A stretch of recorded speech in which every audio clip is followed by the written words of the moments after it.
Alright, it's Blu-ray and DVD update time, something that I have been prolonging for a long time because I just simply have not had the time to do it in a while.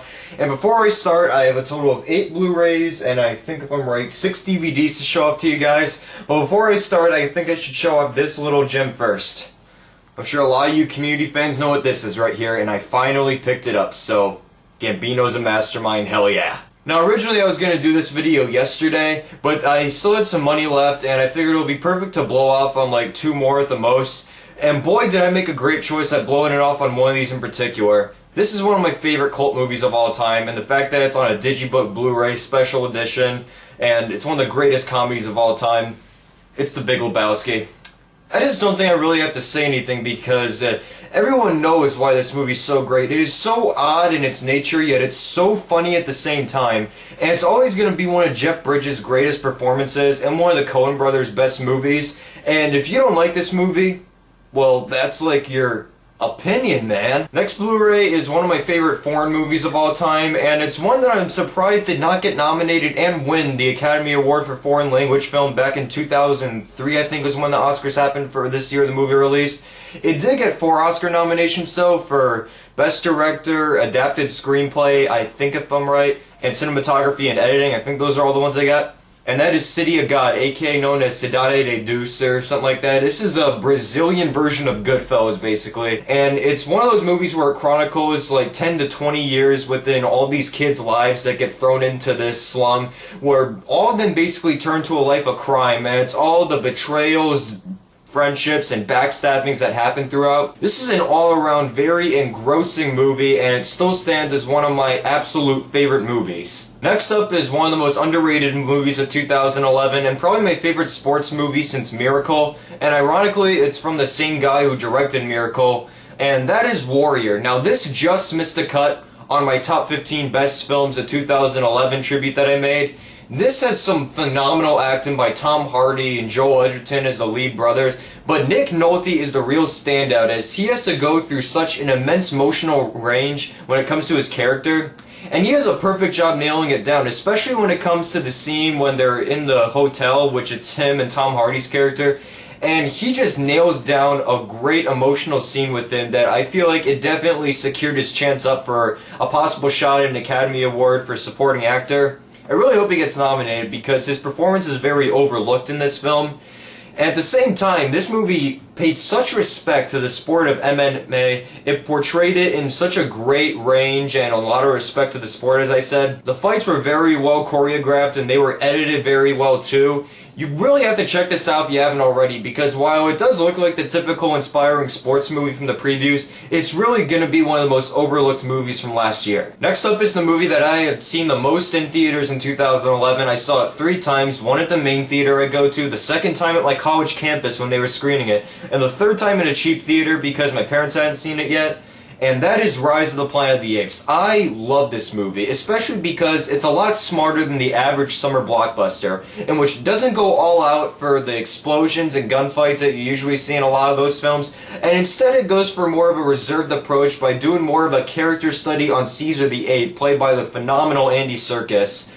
And then it saves all the action for the end, but it builds it up so well in such a great pace that when it finally pays off to the action, it is exhilarating. And it's an all-around very well-made movie. I can see why some people think it's overrated, but at the same time, I love it, and it's definitely going to be one of the best summer movies that I've seen in a while. Now this film that I have next to show you is one of my favorite from 2007, but I consider it to be one of the most overlooked. It did receive 2 Oscar nominations and a lot of other awards nominees, but I really like it because of not only the source material is based off of like the true story and everything, but it's done with a lot of beauty and ease by writer and director Sean Penn, who he is a great director when I saw this. That is Into the Wild. I have seen this movie so many times in my life. It is so rich in its character study of Christopher McCandless, played great effect by Emile Hirsch. I still consider this to be his best performance. And Emile Hirsch, what the hell happened to you? You just starred in The Darkest Hour. I can't believe you stooped down to that level. Sorry, I had to get my rant out of the way right there. You know how much I hate The Darkest Hour, but back to this movie. It is such a beautiful film. It is one of the most beautifully shot movies I've seen because it really captures nature and the beauty of it. And there are so many great characters. Like, he jumps around from one character to the next on his trip to Alaska.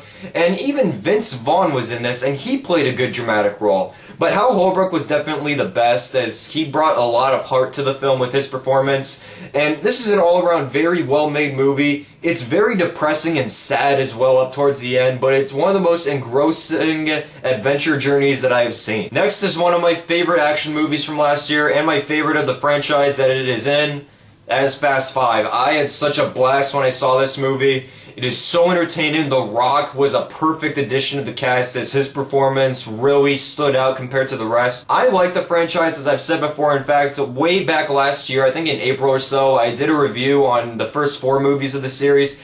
This one's definitely the best because it took the physics-defying action sequences to the next level, and it knew it was self-aware of what it was trying to be, an over-the-top action movie, and it succeeded so much. And when you look back on the special features of this and you see how many of the effects that they did were practical, you would be blown away, because this is an over $100 million budget movie, yet a lot of the effects in the driving they actually did in a practical way. Like, some of them you can tell are CGI, but I like when an action movie like this goes practical. And the final half hour of this movie, which I think I said to Rise of the Planet of the Apes as well, it builds it up so well to the payoff of the heist that happens in this film, and it is exhilarating from that point to the end. Now, I'm part of several film groups on Facebook, and a lot of them have Criterion Blu-ray collections, or just Criterion collections overall, so I decided, what the hell, I'm going to start one.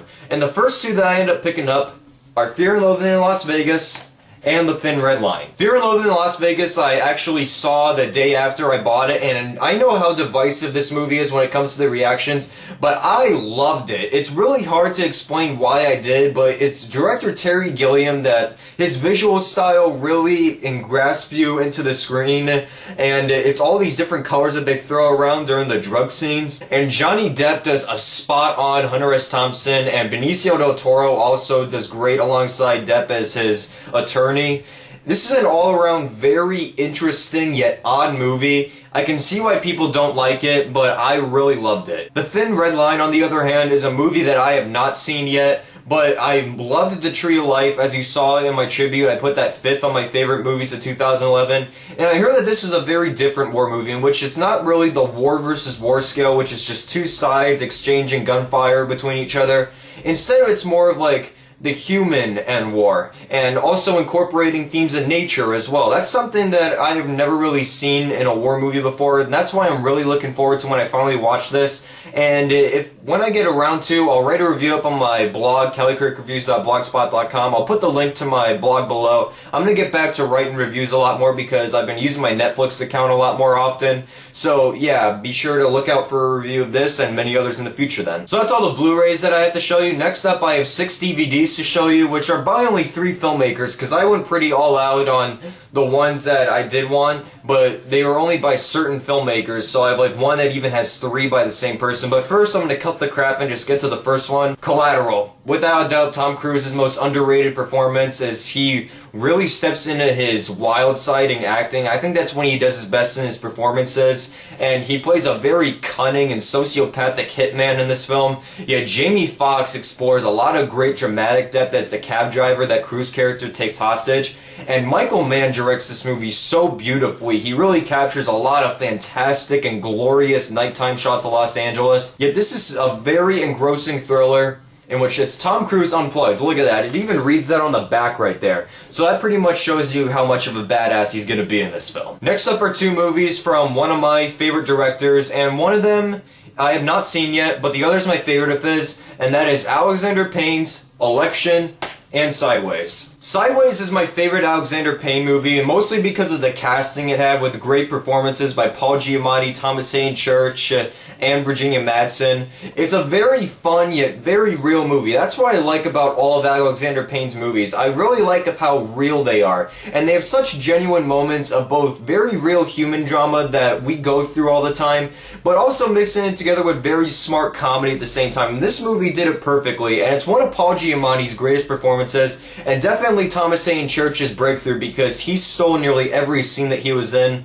yet Payne captures the real human life drama that happens in this film along with the comedy very well, as he does in all of his movies that I have seen of his, and this in my opinion still stands as his best one. The Descendants would be just under it. Now Election on the other hand I have not seen yet, but I'm really intrigued by it because it satirizes suburban high school life along with politics as well. And just from the fact that I heard Reese Witherspoon is fantastic in this film, and I heard Matthew Broderick's great as well, I'm really looking forward to it because this is the role that really broke through Witherspoon to the mainstream scene.